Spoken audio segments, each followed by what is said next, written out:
दोस्तों क्या हो अगर मैं आपसे कहूं कि सरफेस वेब पर एक वेबसाइट है जो डार्क वेब से भी ज्यादा खतरनाक है, तो आप क्या मानेंगे? आज मैं बात करने वाला हूं रेडिट की, जिसे कभी इंटरनेट का होम पेज भी कहा जाता था। रेडिट डार्क वेब से भी ज्यादा खतरनाक है और ये वीडियो शायद कुछ लोगों के लिए डिस्टर्बिंग हो सकती है। तो अगर आप ऐसी चीजें देखकर थोड़ा सा डर जाते हो या विचलित हो जाते हो या आप सच्चाई फेस नहीं करना चाहते, तो आप इस वीडियो को स्किप कर सकते हैं और मेरी बाकी वीडियोस देख सकते हैं। लेकिन जो लोग जानना चाहते हैं कि सरफेस वेब पर कैसी ये खतरनाक चीजें हो रही है, तो आप इस वीडियो को एंड तक देखना। देखो, डार्क वेब तो एक स्पेशल सॉफ्टवेयर से आप खोल सकते हो, the onion router, Tor browser से खोल सकते हो। लेकिन रेडिट एक ऐसी वेबसाइट है कि आप किसी भी ब्राउजर से आप इसे आराम से खोल सकते हो। यहाँ पर पब्लिकली पोस्टेड चीजें हैं। सब रेडिट होता है, बेसिकली जो सब रेडिट होता है वो फॉरम्स के और बहुत सारे टॉपिक्स होते हैं जिनके अंदर उन्हीं चीजों के बारे में बात की जाती है। जैसे रेडिट के ऊपर बहुत सारे टॉपिक्स है, बोर्ड्स है, उनमें आप जाओगे तो जो टॉपिक वहां पर डिसाइड किया हुआ है, वहां के जो मेंबर्स होते हैं वो उसी चीजों के बारे में बात करते हैं। अब आपका दिमाग हिलने वाला है कि वहां पर हर चीज का टॉपिक है, वहां पर वो चीजें शेयर की जाती हैं जिसके बारे में आप सोच भी नहीं सकते। मुझे तो ये समझ नहीं आता कि सरफेस वेब पर इतनी खतरनाक चीजें अलाउ कैसे हो जाती हैं। सबसे घिनौनी चीज जो मैंने इंडियन सबरेडिट्स में देखी वो थी कि लड़कियों को वहां बहुत ज्यादा, सेलिब्रिटीज को, एंकर्स को,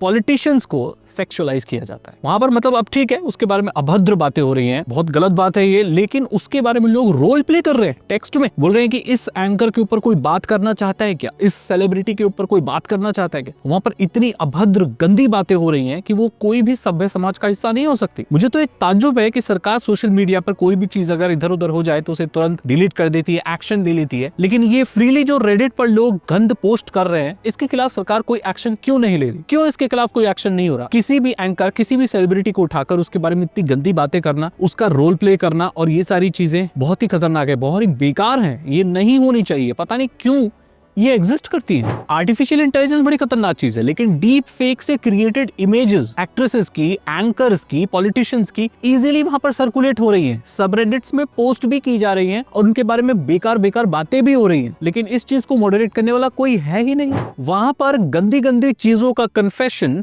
एंटरटेनमेंट के रूप में देखा जाता है। ऐसे बहुत सारे सबरेडिट्स हैं जहां पर लोग एनोनिमस होकर कन्फेस करते हैं कि उन्होंने क्या क्या क्राइम किया है। वो लोग ये भी करते हैं कि वो स्कैम्स किया है और उल्टी सीधी बातें करके लोग उसे अपवोट करते हैं, यानी कि लाइक करते हैं, जिससे वो एल्गोरिदम में और आगे पुश होती है। ऐसी चीजें मैंने एग्जाम में चीट करके अपनी जॉब हासिल की है। मैं सरकारी जॉब हासिल की है लेकिन गलत डॉक्यूमेंट से ले रखी है। मैं किताबों को फाड़ के फेंक देता था, मैं लड़कियां छेड़ता था। इस तरह की चीजें लोग अपने कन्फेशन को लेकर दिखाते हैं और लोग उसे अपवोट करते हैं। 100% उसमें से कुछ सच होंगी, कुछ तो गलत होंगी, फेक होंगी। लेकिन जो नया आदमी वहां पर आया है, जो टीनेजर वहां पर आया है, वो तो इसी चीजें अच्छी ही समझेगा और उसी चीजों को फॉलो करेगा। वो वहां पर गलत चीजों को बहुत ओपनली ग्लोरीफाई किया जा रहा है, जो कि नहीं होना चाहिए। और इन गलत चीजों को अपवोट्स इस चीजों को और ज्यादा इनकरेज करता है लोगों को करने के लिए, और लोग वहां पर ऐसे ही चीजें करते हैं। वहां पर एक और गंदगी फैली हुई है जिसे डैंक मीम्स या डार्क ह्यूमर भी कहते हैं। अभी हाल ही में एक और केस हुआ था, कुछ यूट्यूबर्स के ऊपर भी केस हुआ था जो डार्क ह्यूमर के चलते जेल चले गए थे। उनको पुलिस उठाकर ले गई थी। यही डार्क ह्यूमर, उससे भी ज्यादा 1000 टाइम्स गंदा जो ह्यूमर है, वो रेडिट पर चलता है। वहां पर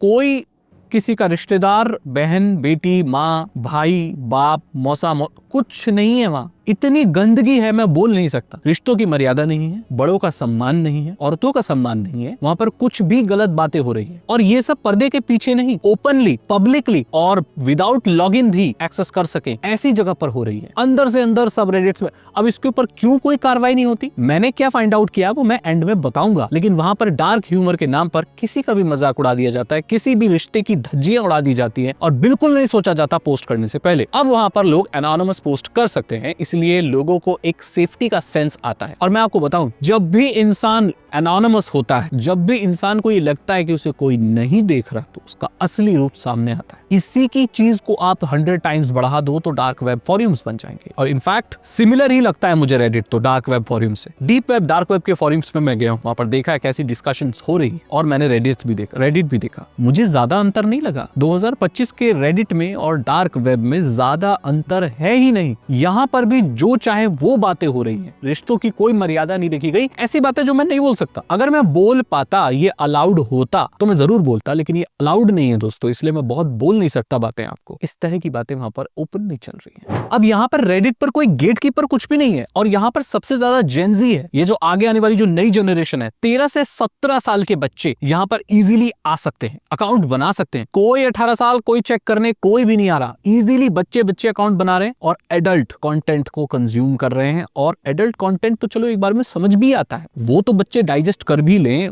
जो भी है, हालांकि उनको ये चीजें नहीं देखनी चाहिए, लेकिन जो बातें वहां पर हो रही और वो अगर एक 13 साल के बच्चे के दिमाग में अगर कर जाए तो इतना नुकसान हो सकता है हमारे आगे आने वाली पीढ़ी का कि आप सोच भी नहीं सकते। ये जो गंदी मेंटालिटी है ना, जो डार्क ह्यूमर है ना, ये जब नॉर्मलाइज हो जाएगा ना 13 साल के बच्चों में, 17 साल के बच्चों में, तो आप सोच भी नहीं सकते कि आगे हमारा जो देश आगे आएगा वो कैसा होगा, जहां पर किसी रिश्ते की रिस्पेक्ट नहीं होगी। कोई किसी की बहन है, कोई किसी की माँ है, कोई दादा दादी पिता माँ, उनके बारे में कोई रिस्पेक्ट नहीं रह जाएगी। कुछ भी बातें करेंगे लोग, कुछ भी गंदगी फैलाएंगे। किसी भी सेलिब्रिटी जो किसी की बहन हो सकती है, किसी की माँ हो सकती है, कोई भी एंकर जो किसी की माँ हो सकती है, उसके बारे में इस तरह की बातें लोग ओपनली करने लगेंगे तो कहाँ जाएगा हमारा समाज? आप खुद सोचिए। यहाँ पर ट्रेडिंग बिजनेस भी होता है और बहुत गंदा ट्रेडिंग बिजनेस होता है। देखो यहाँ पर इंडिया में अभी एक बहुत गंदा चलन चल गया है। ओनली फैंस कल्चर इंडिया में ऑफिशियली आ चुका है, मैं आपको बता चुका हूँ ये बात। मेड इन इंडिया भी कुछ ऐसी एप्लीकेशंस हैं, वेब एप्स हैं, नेटिव एप्स हैं, जो कि बहुत सारी मॉडल्स को प्रोवाइड करती हैं कि वो अपना एक्सक्लूसिव कंटेंट शेयर कर सकते हैं। इनका एक्सक्लूसिव कंटेंट अगर कोई सब्सक्राइब कर लेता है तो वो ठगा हुआ महसूस करता है और उसे लगता है उसने पैसे बर्बाद कर दिए, तो वहां से कमाने के लिए वो उन कंटेंट को रीसेल करना शुरू कर देता है। और यहाँ पर सामने आता है एक अलग तरह का क्राइम। यहाँ पर ऐसे बहुत सारे लोग आपको मिल जाएंगे जो ऐसे किस तरह का कंटेंट होता है आप समझ रहे होंगे, उसको वापस रीसेल करते हैं। और ये इमेजेस रेडिट पर भी बहुत ज्यादा शेयर की जाती हैं, बेची जाती हैं। इनका बहुत बड़ा एक पूरा स्कैंडल चल रहा है एक, और धंधा रैकेट क्या बोलते हैं उसको, वो चल रहा है। बेच रहे हैं लोग 200 रुपए में, 300 रुपए में, 100 रुपए में, इस तरह की चीजें बेची जा रही है। और इस तरह की मार्केट बन चुका है रेडिट। ऐसे बहुत सारे सब रेडिट्स हैं जहां पर ये चीजें रीशेयर की जाती है। सबसे पहले तो ये चीज अलाउ नहीं होनी चाहिए, इंडियन प्लेटफॉर्म्स ऐसे नहीं बनने चाहिए, क्योंकि इंडिया में तो ये चीजें करना भी मना है। अब यहाँ पर इसके बारे में मैं फिर कभी बात करूंगा, लेकिन अभी मैं बताना चाहता हूँ आपको कि इससे बहुत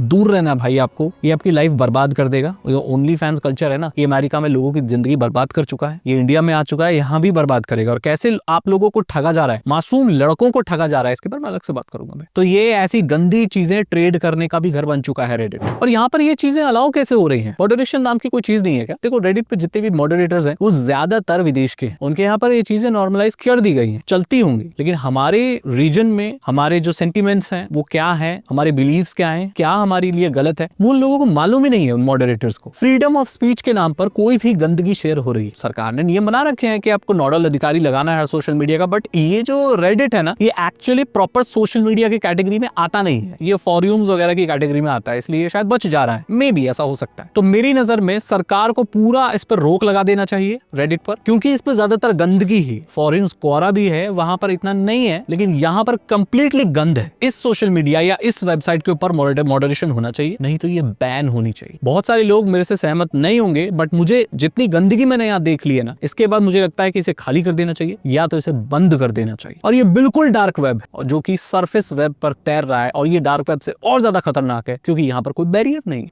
इंस्टाग्राम के स्कैम, सेक्सटॉर्शन, एग्जाम में चीटिंग, धोखा देना, एक साथ बहुत सारे पार्टनर रखना, गलत रिश्ते बनाना, इस तरह की चीजों को वहां बहुत किंग कंटेंट की तरह देखा जाता है, और ये नहीं होना चाहिए। आपकी क्या राय है? क्या आप रेडिट को पसंद करते हो? आप रेडिट पर अकाउंट बना के रखे हुए हो? मैंने भी ट्राई किया था, लेकिन मुझे ये गंदगी देखने के बाद वहां कंटिन्यू करने का मन ही नहीं कर रहा है। अब अगर आपको ये वीडियो अच्छी लगी तो लाइक करें, दोस्तों के साथ शेयर करें, और मैं मिलता हूं आपसे अगली वीडियो में। सब्सक्राइब करके जाना और बेल आइकन को प्रेस करके जाना। Thank you and good bye.